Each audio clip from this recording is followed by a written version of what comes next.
의대라고 하셔서 MD라고 생각하실 수 있을 것 같은데 먼저 저에 대해서 간략하게 말씀을 드리면 저는 이제 뼛속까지 공학도이고요. 전자공학과에서 박사를 받고 의료 영상 처리 쪽에 관심이 있어서 그쪽 연구를 계속 하다가 결국 이제 처리들이 다 AI와 연결이 되기 때문에 병원으로 와서 의료인공지능 연구실을 운영하면서 지금 14명의 대학원생들과 함께 연구를 열심히 하고 있는 연구자입니다.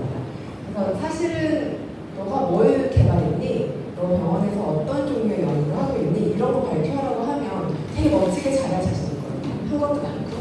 근데 이런 주제로 얘기를 하려면 약간 생각 많이 안 해봤는데 이런 고민이 좀 많이 들었습니다. 그래서 조금 부족함이 있더라도 잘 봐주시고 같이 고민을 해보고 생각해봤으면 좋겠습니다. 오늘 제가 말씀드릴 내용은 AI 중에서도 제너레이티브 AI, 생성형 AI를 의료 그리고 문화에 어떻게 응용할 수 있는가 그 가능성과 그리고 그런 것들을 할 때 있어서 문제점은 무엇이고 개선해야 될 점들은 무엇인가 이런 얘기들을 해보려고 합니다. 네, 바야흐로 생성형 AI 시대가 개막했습니다.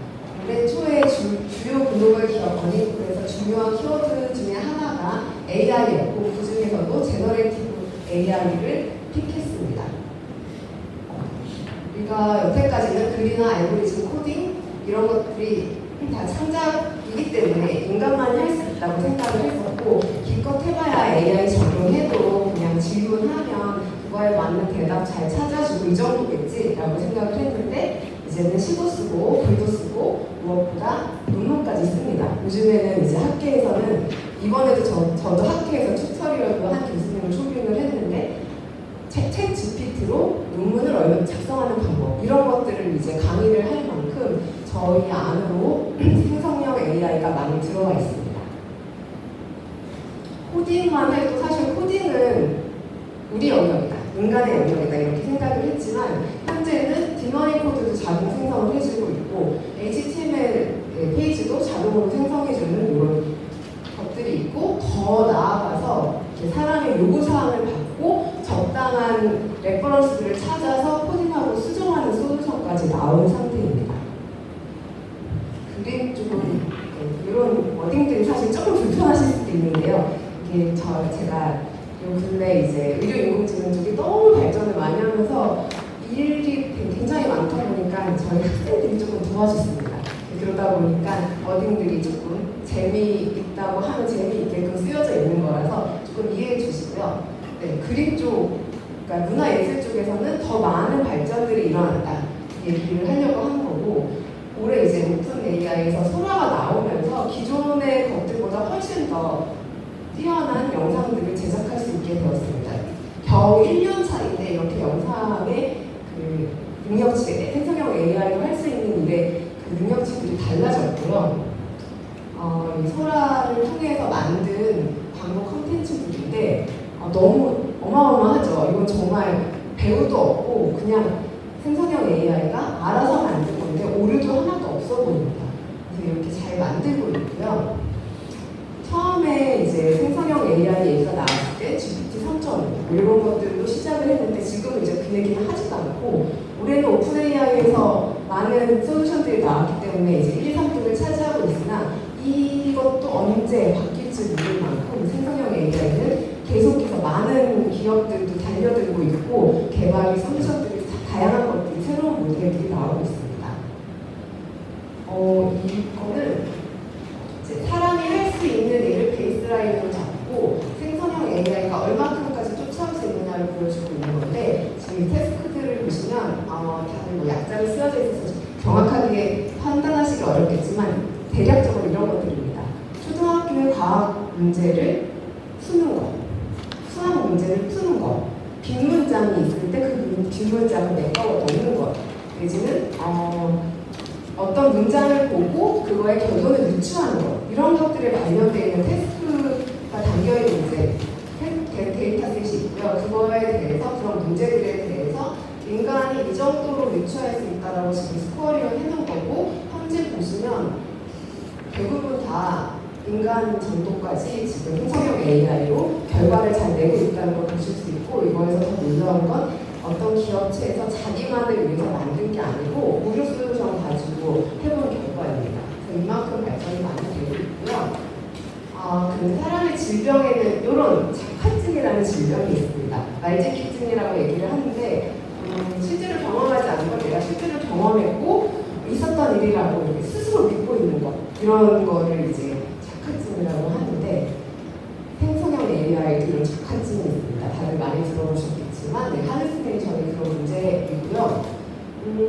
실제로 저도 챗GPT를 사용하는 사람이고 저도 유료로 사용하고 있거든요. 그런데 가끔 말도 안 되는 답을 과거에는 조금 많이 냈었고, 그러니까 무료일 때는 되게 많이 냈었고, 유료로 제가 전화를 하니까 훨씬 낫긴 하지만 다들 조금은 경험해 보셨을 것 같습니다. 뭔가 이제 익숙하지 않은 주제를 던졌을 때 되게 자신 있게 말을 하는데 틀렸어요.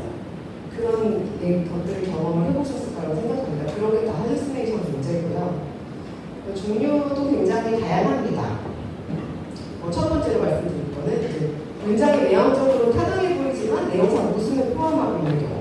질문을 이렇게 Write a birthday card for me, for mom 이렇게 했을 때 원래 대답은 엄마 사랑해요, 뭐 생일 축하드려요 이렇게 답이 나와야 되는데 이런 식으로 first anniversary celebrate 한다 이런 식으로 이제 말도 안 되는 결과가 나오는 거. 그리고 사용자가 특정한 내용의 응답을 요구했는데 그거와는 상관이 없는 내용 내지는 유사하지만 내가 원하는 대답이 아닌 경우도 있습니다. Tell me about meditation 하면 명상이 이 점에 대해서 명확하게 설명을 해야 되는데 그게 아니고 AI는 이런 답을 줍니다. 명상이 어떤 건지 은유적으로 묘사하는 그런 답을 그냥 너무 당당하게 내놓습니다. 근데 이게 명상이 무엇인지 아는 사람이면 대답 잘못했네 이러지만 모를 경우에는 이거를 그냥 그대로 쓰죠. 학생들이 챗GPT로 문제를 풀다가 잘못된 거를 막 복붙해가지고 리포트를 내서 교수한테 혼나고 뭐 이런 경우들도 존재합니다. 그리고 이렇게 현실이나 일반적으로 받아들이는 사실과 다른 정보, 그러니까 답이 아닌 것들을 내놓는 경우도 있고요. 프랑스의 캐피탈이 어디냐라고 했을 때 파리가 아니고 완전 다른 도시를 내놓는 경우도 있고요. 그리고 이것 같은 경우는 문맥과 무관한 답을 초콜릿칩의 레시피가 뭐냐라고 추천을 해달라고 했을 때 여기 초콜릿칩 레시피가 있어. 근데 오늘의 기온은 -2도야. 이런 식으로 문맥상으로 맞지 않는 결과를 얘기를 합니다. 이런 것들이 그림에도 존재하고요. 아까 데이터 편향 얘기를 잠깐 하셨지만 데이터 편향으로 인해서 아시아인이나 흑인 또는 여성들에 대해서 종종 편견을 가진 이런 결과들을 내놓기도 하고요. 그리고 이제 학습을 할 때 정사각형 이미지로만 막 학습을 했는데 정사각형 아니고 직사각형으로 결과를 내줘라고 하면 이런 식으로 비유적인 왜곡이 발생하기도 합니다. 그리고 이제 두플리케이트라고 고해상도 이미지 생성하고 싶다고 했을 때 얘네들이 그거에 대해서 제대로 학습을 하지 못해서 이렇게 붕 떠있는 찻잔을 두플리케이트 텍스트에서 이렇게 만들어내기도 하고요. 그리고 이거 같은 경우는 이제 특정 키워드를 넣어서 요구를 했는데 그 키워드의 내용이 다른 객체에도 지금 적용되어 있는 것입니다. 여기서 이제 명령을 내렸던 건 알마니 패턴이 있는 알마니 스투를 입은 실타를 그려줘였는데 패턴이 스투에만 있는 것이 아니라 백그라운드에도 나오도록 되어버린 그런 영상입니다. 그래서 그러면 할루시네이션은 완치가 될 수 있을까요? 그런 부분들에 대해서 같이 생각해보고 싶습니다. 일부 AI 기술 리더들은 할루시네이션 절대 사라지지 않을 거다라고 예상을 하고 있고요. 이 샘 볼트만 같은 경우는 알츠만 같은 경우는 높은 AI CEO인데 할루시네이션은 사라지지 않을 거고 할루시네이션은 대단한 능력이다. 이 능력은 AI의 혁신성을 보여줄 수 있고 창의성을 보여주는 그런 능력이다라고 얘기를 하고 있습니다. 할루시네이션이 분야에 따라서 문제가 되기도 하지만 사실 능력이 되는 것도 맞다고 생각이 들고요. 그래서 저희가 이 할루시네이션을 잘 활용하고 또 이렇게 없애도록 노력하기 위해서는 일단 이해를 해야 된다고 생각합니다. 그래서 어떤 부분이 좋고 어떤 부분이 나쁜지 같이 얘기를 해보고 싶습니다. 오늘 저는 의료 분야에서 할루시네이션 내용과 문화예술 분야에서 할루시네이션 내용 그리고 우리가 이제 고려해야 될 현실적인 사회적인 문제점들에 대해서 같이 얘기해보고 싶습니다.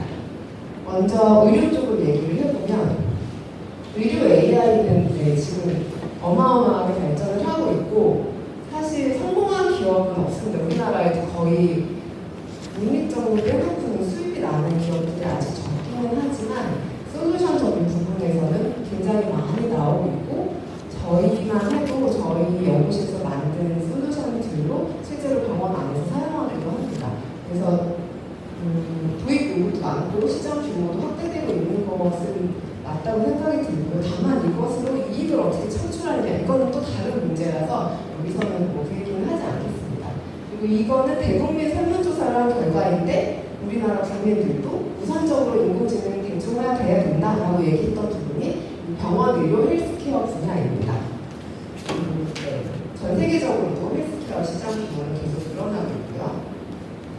근데 여기서 할루시네이션을 중요하게 다루고 우리가 생각을 해봐야 되는 것이 이런 부분입니다. 이게 지금 실제 영상인데요. 실제 영상으로 파란 박스, 노란 박스를 보시면 파란 박스, 빨간 박스를 보시면 이런 형태를 가져야 합니다. 근데 생성형 AI로 리컨스트럭션된 영상을 보시면 없어야 하는 조직들이 보입니다. 그러니까 이게 할루시네이션이거든요. 그래서 잘못된 결과를 보여줄 수 있고 이런 잘못된 결과가 오진을 하게 되고 잘못된 치료를 할 수도 있고 환자의 생명과 직결되는 부분이기 때문에 어려움을 동반할 수 있습니다. 이렇기 때문에 의료 쪽에서는 더 보수적으로 생각해야 되고 할루시네이션에 대해서 더 심각하게 고려를 합니다. 이건 또 다른 예시인데요.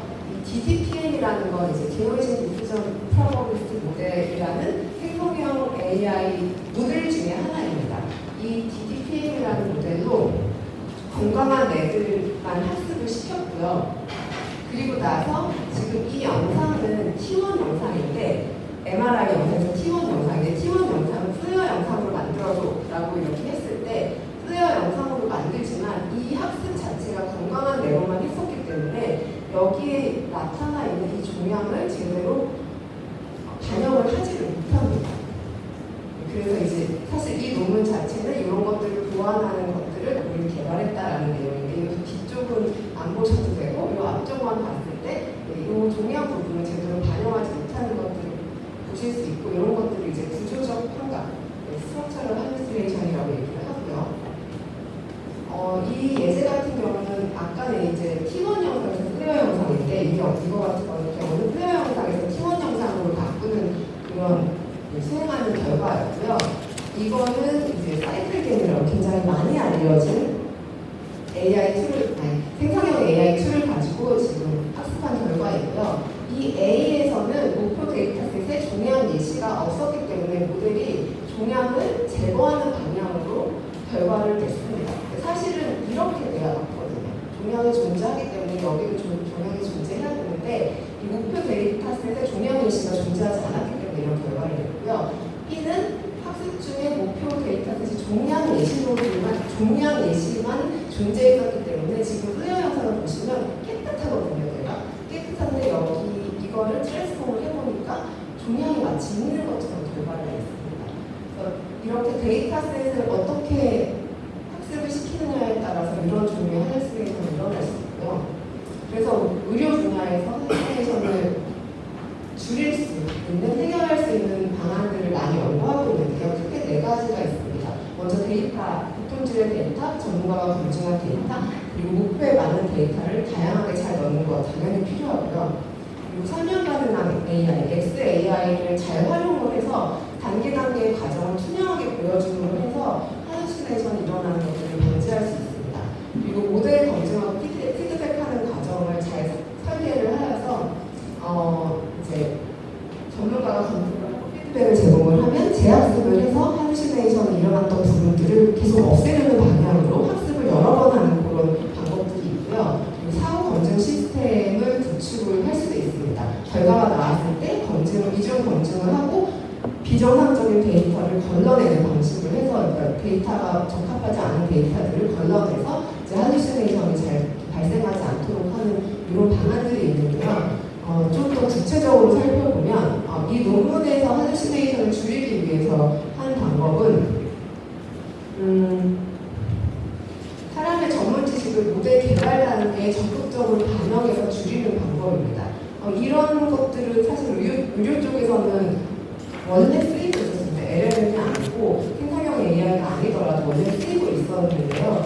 뭔가 먼저 모델을 만들어서 학습을 한 다음에 결과가 이제 에큐러스가 잘 나오지 않으면 뭐 때문에 잘 안 나왔지 살펴보고 거기에 이제 데이터들을 다시 학습을 시키고 그 어떤 부분을 강화해야 할지 고민을 해서 이 사람들의 피드백을 반영을 해서 오류를 줄이는 방식으로 이미 하고 있었는데요. 이거를 생성형 AI에서 나오는 결과들을 적용하기엔 사실은 좀 어려움이 있습니다. 왜냐하면 결과를 하나하나 다 보기엔 LLM이 내놓는 결과가 너무 많아요. 그래서 이런 것들을 이제 어떻게 딜링하느냐에 대한 논문인데 이 논문에서는 전부 다 보지 말고 모델이 확신하지 못하는 질문에 대해서만 피드백을 해서 그 확신하지 못하는 질문들을 잘 그러니까 신뢰도가 높이는 방향으로 재학습을 해서 결과를 내도록 하자. 전부 다 보지 말고 확신하지 못하는 질문에 대해서만 봐서 테스트를 줄이자.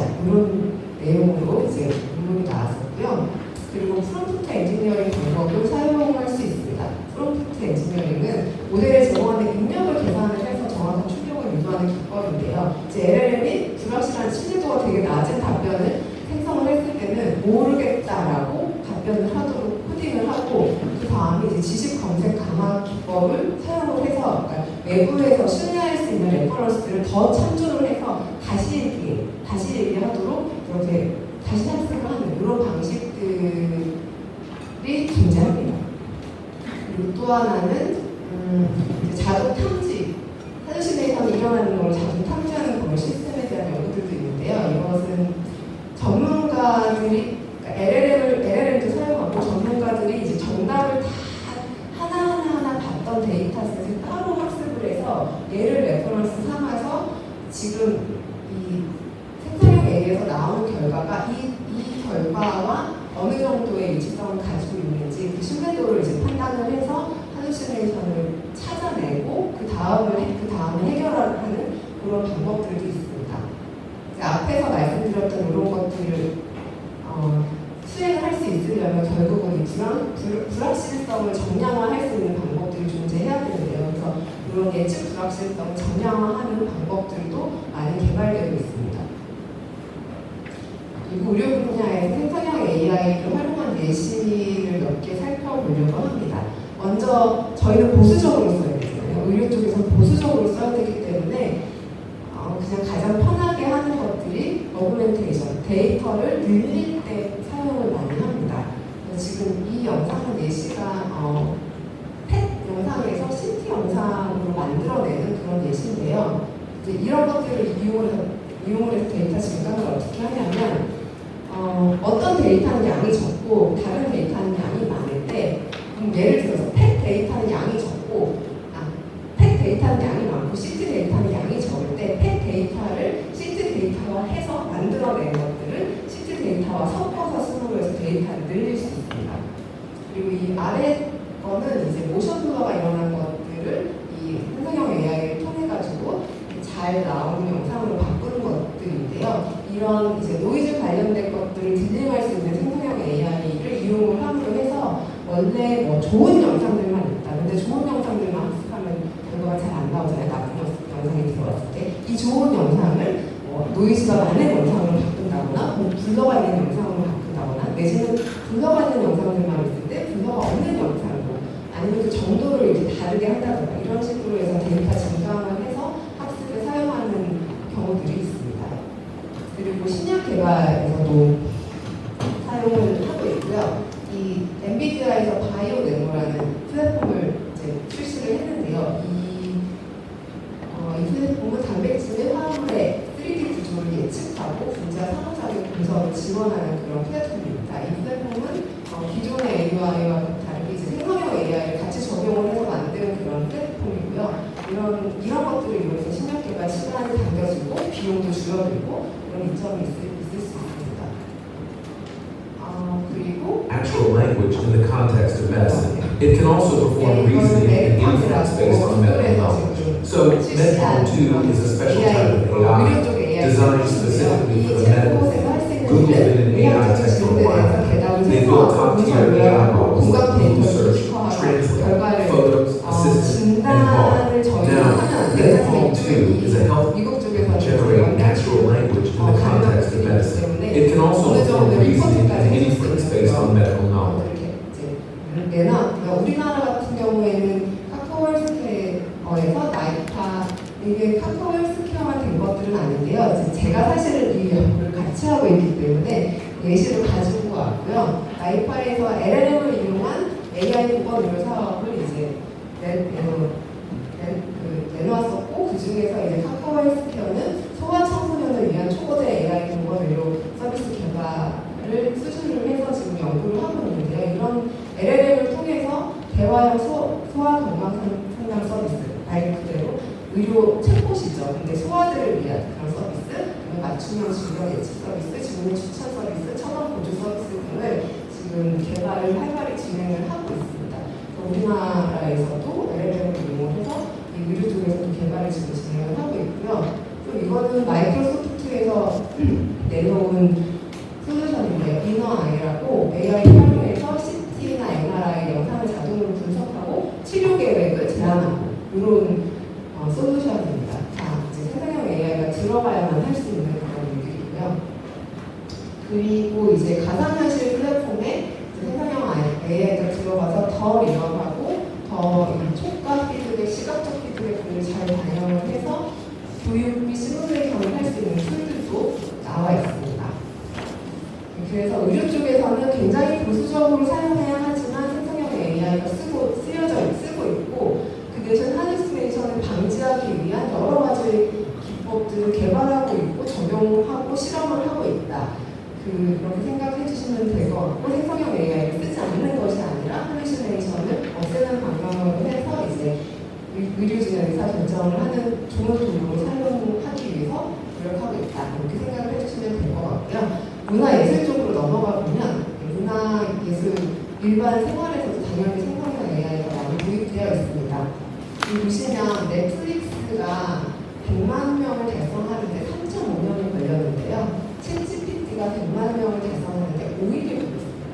이만큼 많은 사람들이 챗GPT를 쓰고 있고 아까도 말씀드렸듯이 적어도 유료 회원입니다. 많은 분들이 유료 회원으로 가입되어 있을 거라고 생각되고요. 지금 2024년도에 안드로이드, 그러니까 모바일 앱에서 챗GPT를 사용하는 사람들도 당연히 그렇겠지만 계속해서 증가하고 있는 것들을 보실 수 있습니다. 그리고 그래서 많은 대기업들, 국내 국외 할 거 없이 많은 대기업들이 다양한 종류의 생성형 AI 솔루션들을 지금 개발하고 내놓고 있는 실정이고요. 그것뿐만 아니라 이제 생성형 AI 기반으로 솔루션 다 오픈했기 때문에 그것들을 기반으로 각각의 기업에서 자기 기업에 최적화된 그런 AI 솔루션, 생성형 AI 기반의 서비스들을 활용하고 있습니다. 이거는 마이크로소프트에서 이제 워드, 엑셀, 파워포인트 등에도 적용을 해서 우리가 기존에 알고 있었던 기능보다 훨씬 뛰어난 기능들을 제공할 수 있도록 하는 그런 것들을 내놓았고요. 아직 시판이 되지는 않고 아마 파일럿은 나와 있다고 공개했다고 알고 있습니다. 그리고 이게 말씀드렸던 각자의 다양한 기업에서 자신의 회사에 맞게 모디파이해서 자사 서비스로 생성형 AI를 활용을 하고 있고요. SK텔레콤에서도 이런 생성형 AI를 잘 활용하고 기업의 직원 교육에 사용을 하기 위해서 생성형 AI를 도입하고 직원 교육을 하고 있다라고 이제 뉴스에 나온 것들을 볼 수 있었습니다. 그렇기 때문에 문화예술 분야에서도 당연히 큰 변화를 가지고 오고 있고요. 예시를 보시면 광고 부분입니다. 생성형 AI를 통해서 빠르고 창의적이고 저비용으로 이렇게 너무나 괜찮은 광고 영상들을 만들어낼 수 있고요. 그리고 이 영상 같은 경우는 챗GPT가 짜준 콘티를 사용을 해서 그 콘티에서 얘기하는 거 그대로 촬영하고 연출하고 촬영했었던 그런 광고라고 합니다. 98만 뷰를 찍은 그런 영상 광고였고요. 그리고 또 활용되는 게 유튜브 썸네일들. 이렇게 작가가 썸네일을 직접 그린 것들이고 오른쪽은 AI가 썸네일을 만들어낸 것들인데 그냥 보셔도 전혀 무리가 없을 것 같죠. 그래서 이런 식으로 썸네일을 AI를 통해서 만듦으로 해서 제작 시간이랑 비용을 크게 절감할 수 있습니다. 그리고 작곡 부분도 저는 사실 제 음악을 좋아하는 사람이라 작곡 쪽에 이 생성형 AI를 도입할 수 있고 활용할 수 있다는 게 너무 좋은데요. 작곡 쪽도 사실 저작권이 문제가 되게 많이 되는 경우들이 있는데 그런 데서 조금 자유로워질 수 있어서 저같이 이제 전문가는 아니지만 음악을 좋아하는 사람이 이제 어떤 상황에 맞는 작곡을 쉽게 하고 싶을 때는 정말 잘 활용될 수 있는 툴이라는 생각이 듭니다. 뉴스에서도 이제 활용을 하고 있는데 이건 실제로 제주 도정 뉴스라고 합니다.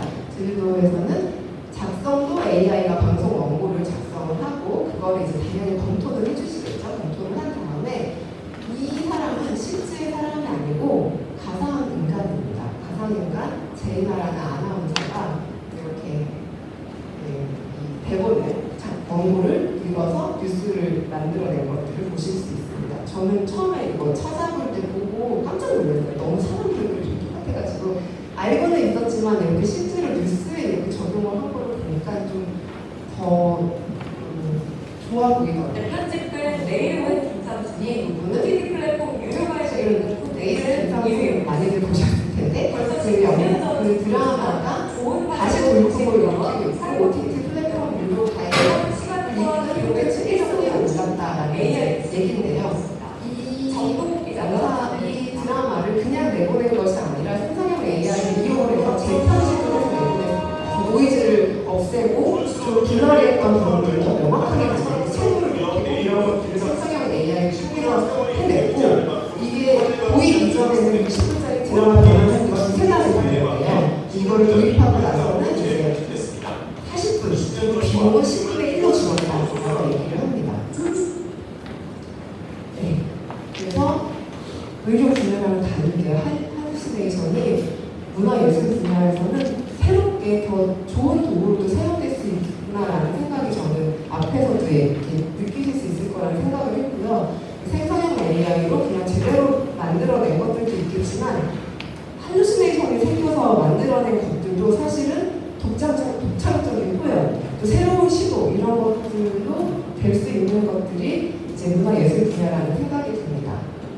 이 예시는 보게 해주신 디지털 아티스트 마리오 프리드만이라는 분이 만든 작품인데요. 이 작품은 사실은 생성형 AI가 내놓은 할루시네이션인데요. 지금 원래는 이제 사람 영상으로 새로운 사람 얼굴이 만들어져야 되는데 이건 존재하지 않는 사람의 얼굴이잖아요. 근데 이거를 만들고 이런 작품이라고 해서 4천에서 5천만 원 사이에서 판매가 됐다고 합니다. 이런 식으로 이제 강렬한 시각적 경험을 제공할 수 있기 때문에 할루시네이션도 작품이다 이렇게 얘기를 할 수 있었고 이거 같은 경우는 이제 프랑스 예술집단인 오비어스는 AI를 이용한 예술을 하겠다라고 이제 명명한 집단인데요. 그런 집단인데 여기서 1,500장 정도의 이제 초상화들을 생성형 AI를 통해서 결과가 나왔는데 사실은 되게 어떻게 보면 블러리도 심하고 이게 어떤 사람인지 알 수 없는 그런 영상이 나왔습니다. 그런 결과가 나왔습니다. 근데 이거를 작품으로 해서 이 사람은 그린 에드먼드 멜람이라고 존재하지 않는 사람의 이름을 명명을 하고 새로운 작품이다라고 이렇게 내놓았고요. 이 작품을 실제로 83만 2,500달러에 판매됐다고 합니다.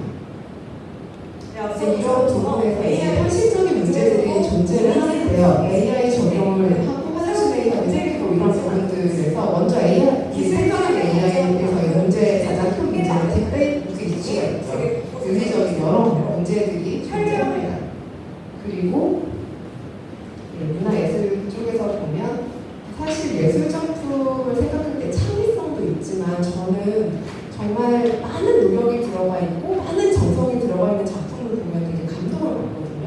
근데 그래야만 하는 분야가 생성형 AI를 통해서 너무 쉽게 나오기도 한다는 생각이 듭니다. 그래서 되게 그 노력 자체에 감동을 받아야 하는 예술 작품이나 문화의 작품들에서 그렇지 못하고 이제 무성의하게 보는 대중들도 무성의하게 보고 이런 예술 작품을 무성의하게 소비할 수 있다는 생각이 들고요.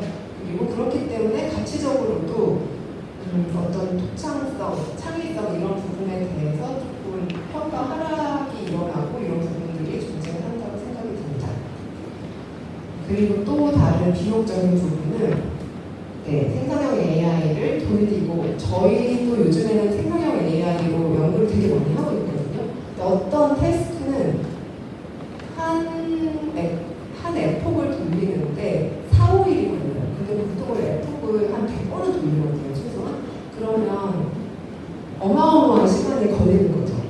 400일, 500일 걸려야 결과 하나가 나오고, 만약에 그 결과가 잘 안 나왔을 때 그거를 또 반복해야만 하는 그런 정말 어마어마한 서버를 가지는 그런 연구실이 아닌 이상 생성형 AI는 비용이 훨씬 더 많이 들거든요. 그래서 대규모 컴퓨팅 지원이 필요하고 그렇지 않으면 시간이 엄청나게 많이 들고 이런 지원이 있다고 해도 걔를 유지하기 위해서 또 돈이 엄청 많이 듭니다.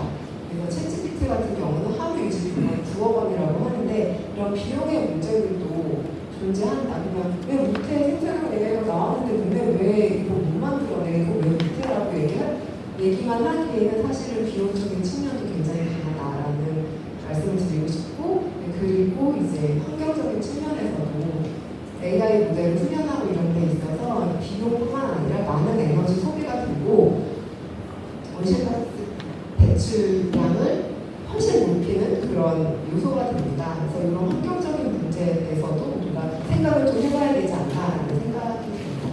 그래서 전체적으로 보시면 예술문화 쪽에서는 의료보다는 훨씬 더 할루시네이션 문제가 적고 생성형 AI가 내놓는 여러 가지 것들이 다 창작 작품이 될 수 있다. 그런 부분들에서 이제 현실적인 부분, 저작권 문제나 환경, 비용에 관련된 여러 문제들을 잘 고려해야 한다라고 말씀을 드리고 싶고요. 요즘 말로 하려고 하는 말은 스마트폰이 처음 나왔을 때는 엄청난 센세이션을 일으켰었습니다. 근데 지금은 그냥 우리에게 일상이 되었습니다. 그리고 알파고도 처음에 이세돌이한테 이겼다 이러면서 어마어마한 얘기가 나왔지만 지금은 알파고는 이제 안 쓰죠. 또 다른 모델을 이미 넘어가고 있고 생성형 AI가 지금은 각광을 받고 굉장히 새로운 트라이고 많은 일들을 하고 있지만 이것 또한 이제는 그냥 일상이 나중에는 될 거라는 생각이 듭니다. 그래서 의료에서 AI가 처음 나왔을 때 의사들은 다 대체할 거야. 이제 의사들은 필요 없게 될 거야라는 말을 했었습니다. 한 10년 전. 그때 막 그런 특강도 많이 하고 막 이랬었는데 지금은 아무도 그런 얘기 안 하거든요. 도와주는 역할이다. 일을 줄여주는 역할이다라고 얘기를 합니다. 저는 마찬가지로 의료 쪽에서도 물론 할루시네이션 자체도 뭐 창의적인 거다라고 얘기를 하기도 하지만 저는 그런 거에 대해서 이렇게 위협을 느끼기보다는 많은 문화예술 분야에서 도움이 되는 AI는 도움이 될 거다. 대체가 하는 것이 아닐 거다라고 생각을 하고 이쪽 방향으로 같이 이제 발맞춰서 발전해 나갔으면 좋겠다는 생각을 합니다.